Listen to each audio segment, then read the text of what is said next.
Hey ghouls and gals, welcome back to my channel. My name is Taylor, and for today's video I'm going to be giving you some thriller recommendations that are perfect for fall.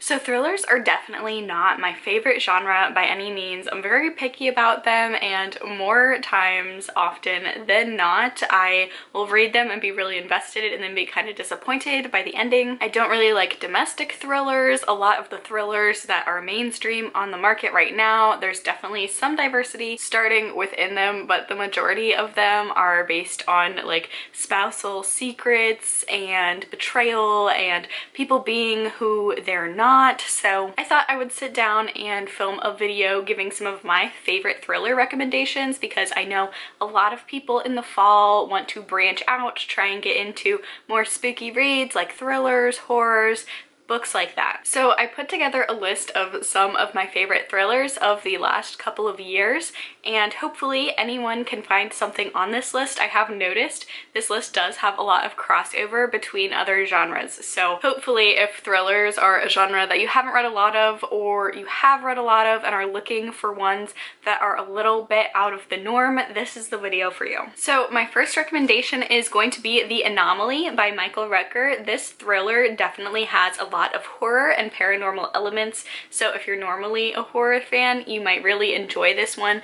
This one kind of feels like a mix of X-Files and Indiana Jones and a little bit of Ghost Adventures if you've watched that TV show. This follows a documentary crew of people who go around the world filming unexplained phenomenon like UFOs, monsters, aliens, Bigfoot, that sort of thing. This group goes to the Grand Canyon to try and uncover the mystery behind some lost caverns in the Grand Canyon. None of them are really expecting to find too much at the Grand Canyon, because at this point this show really is for them just kind of a way to get money, a way to pay the bills that's fun and kind of hokey, and they discover there is actually some truth to the legends and there are some more sinister things going on in the Grand Canyon. So this is very fast-paced, very creepy. If you liked books like The Luminous Dead, or if you really enjoy the Indiana Jones movies, this is a really good book for you. The characters are really eclectic and they're very unlikable,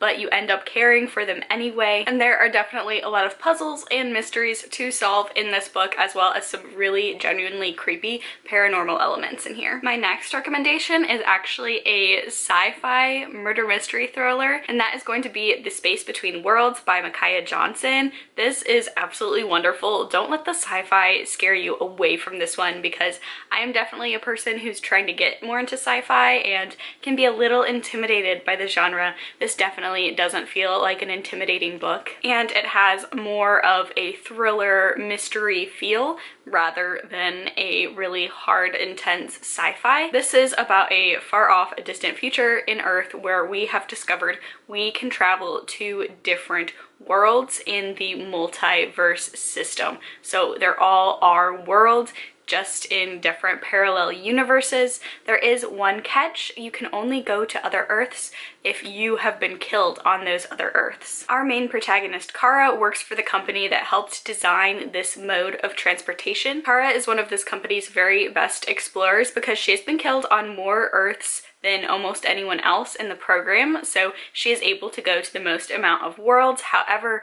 when her doppelgangers, if you will, or herselves on other worlds start dying in mysterious circumstances, she starts to think there might be something more sinister at play than just exploring other worlds, and she might be playing a bigger part in that than she could have ever imagined. So I really enjoyed this one. If you do enjoy sci-fi, or even if you're trying to get more into sci-fi, this is definitely a good one because it does read more like a thriller. It does take place on a futuristic Earth, so a lot of the concepts are ones that we do have in our world, and if we don't have them, it's really easy to see how society moved to that point. So I thought this was really intriguing. There are so many twists and turns throughout this, and this is very fast-paced, high stakes that I feel like will definitely appeal to people who are looking to read more thrillers. Now this next book is probably the most popular book on my list and also the most traditional thriller on the list, but I had to include it because I did really enjoy it last year, and that would be The Turn of the Key by Ruth Ware. Now this definitely feels like the most traditional thriller of the bunch that I have to share with you today,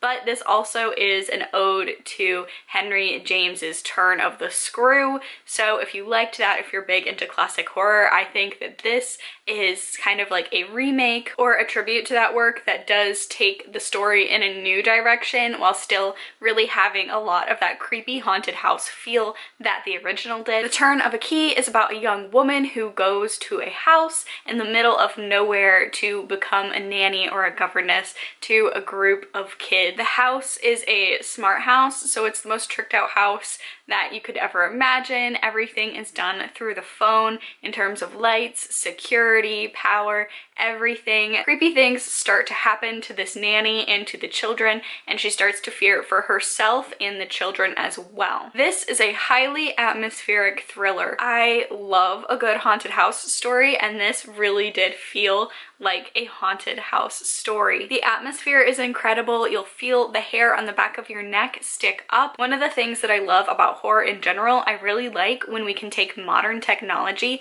and make it scary, because a lot of times I do feel like with like cell phones and internet access and all of that, we feel more connected. So in terms of haunted house stories, we're all like, well, why wouldn't you just call an Uber and get out of there? Stuff like that. But this actually takes the technology and utilizes it in really creepy ways. This is my favorite Ruth Ware book that I have ever read. She does have a pretty extensive backlog, and I will say, even though there are some that I like more than others, I don't think you're ever gonna pick up a book of hers and be absolutely disappointed. I think she's a very solid thriller writer that keeps honing her craft and making her books better with each new release that she comes out with. Now this next book is a thriller that verges onto the horror side, and that is going to be Inspection by Josh Malerman. This is about a young boy named Jay who is raised in a very odd and bizarre school. The purpose of the school is to take students and raise them in a new and difficult way, but will make them be the best possible versions of themselves,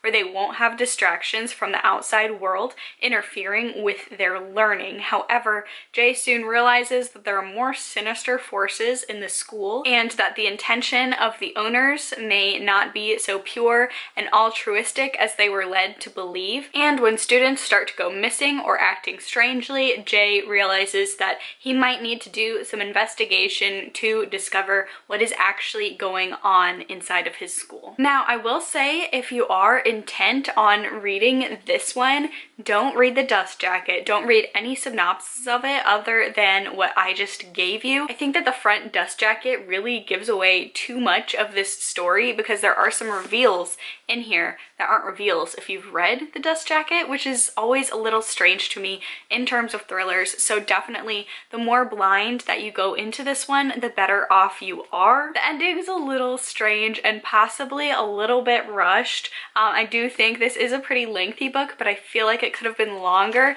but it does have a thriller feel with a lot of horror elements. I think the children are written exceptionally well, so if you like boarding school stories, little kids, if you like those elements in horror, this is going to be a good one for you. I just thought this was such a unique and weird and crazy concept, and I just really enjoyed the ride. So if you're interested in this one, go into it knowing as little as possible. Josh Malerman did write Bird Box, so he is very good at writing suspenseful books with twists and turns that have a really good fusion of thriller elements and horror elements. And then the last book that I have to recommend to you today is going to be The Shining Girls by Lauren Bucas. This is a thriller about a young woman who had been targeted by a serial killer. She manages to escape, and she tries to live her life as normal as she can from that trauma until she realizes her life might be in danger from that same serial killer again. She teams up with a ex-homicide reporter at a newspaper to try and uncover the mystery, because her attack had been unsolved. They did not know who did it,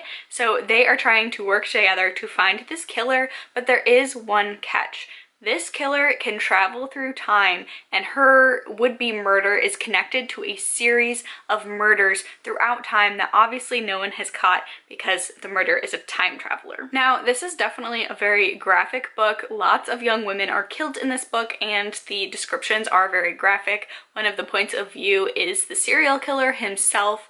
So if you are squeamish about those details, I would recommend this one the least because it does read like a crime story in a lot of ways. But other than the gory elements, I think this is really put together exceptionally well. I think even if you wouldn't have had that time traveling element in there, the main story about being a survivor and trying to move on from that and trying to find joy in the little moments while still acknowledging the fact that you were a victim, you were a survivor, but trying to make your life not all around that, I think is wonderful storytelling, and it would have been fantastic had it just been about that. But the whole time traveling aspect is wild, and I really enjoyed this one. The murders take place throughout time in the same city, so it is really cool seeing the different time eras, going through those different eras. It really does feel when you're in those chapters that you are immersed in 1920s Chicago or 1950s Chicago. So that is really cool. And quite honestly, I'm not the biggest historical fiction person, and I'm not the biggest time traveler fiction person, but those concepts were just dealt in this so well. Another thing that I really loved about this book is that Lauren Beekes has said that she wanted to use this book and the time travel aspects about exploring that even though so much time has passed between different women's movements, not a lot has really changed in the way society views women and the amount of violence that women face on a daily basis. I did mention this is a graphic book, but it never feels exploitative, and it really explores what that violence, that cultural violence does on the victims and the impact that it has on women rather than glorifying the serial killer in any way. Every single one of the serial killer's victims in here, you get to know them. They have their own story. They are fiery women that are all trying to further themselves in society. So it's really cool seeing circles of violence getting broken in this book. I absolutely recommend this one. This is really wonderful, not just as a thriller or a murder mystery, but just as a novel in general. And there you have it. Those are 5 thriller books that I think would be perfect for the upcoming season. If you have any recommendations for unconventional out-of-the-box thrillers that take from other genres, definitely leave them down below, but that is going to be the end of this video. If you made it to the end, thank you so much for watching. Please give it a like, subscribe, leave a comment down below. Stay safe, stay well, and I am so glad you're here, and I will catch y'all in my next video. Bye!